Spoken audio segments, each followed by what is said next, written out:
Je pense que la musique électronique et électroacoustique d'abord, puis maintenant électronique, puisque tout est rentré dans cette appellation-là, je pense que c'est justement exactement la même chose que ce qui s'est passé en peinture. C'est-à-dire que pendant des siècles, on a été dans une relation figurative avec l'extérieur, c'est-à-dire au fond d'imiter et de reproduire ce qui se passait, et de manière et sans se préoccuper au fond tellement de la matière.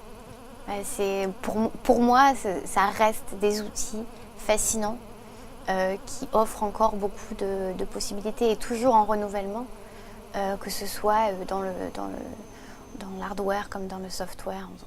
On est toujours dans l'innovation et de plus en plus pointu, de plus en plus affûté. Alors, à l'époque où Russolo écrit L'Art des bruits, donc 1913, il y a en Europe tout un mouvement de libération des formes artistiques, au point qu'une série d'ouvrages appelée L'année 1913 est parue il y a quelques années en France, et qui regroupe tous ces manifestes. Ils étaient très nombreux. Et puis après, il y a eu la guerre de 14-18, évidemment, donc tout s'est arrêté. Et puis l'esprit a changé, mais quand même, on a eu Dada en 1916 en Suisse. Et puis, après la fin de la Première Guerre mondiale, il y a eu effectivement la reprise de cet élan, et puis qui a donné ensuite lieu à un retour vers le néoclassicisme pour des raisons nationalistes et autres. Donc l'idéologie politique était très présente. Mais 1913 est une année clé pour la pensée de l'avant-garde.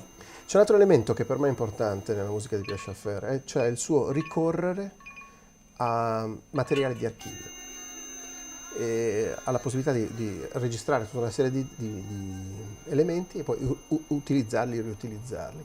E questo trova un collegamento molto, molto vicino a un altro mio ambito di interesse, che nella seconda metà degli anni '80, già con la diffusione dei campionatori, ha aperto le possibilità dei compositori della musica agli archivi musicali, cioè riutilizzare musica che era già stata eseguita, prodotta in altri ambiti.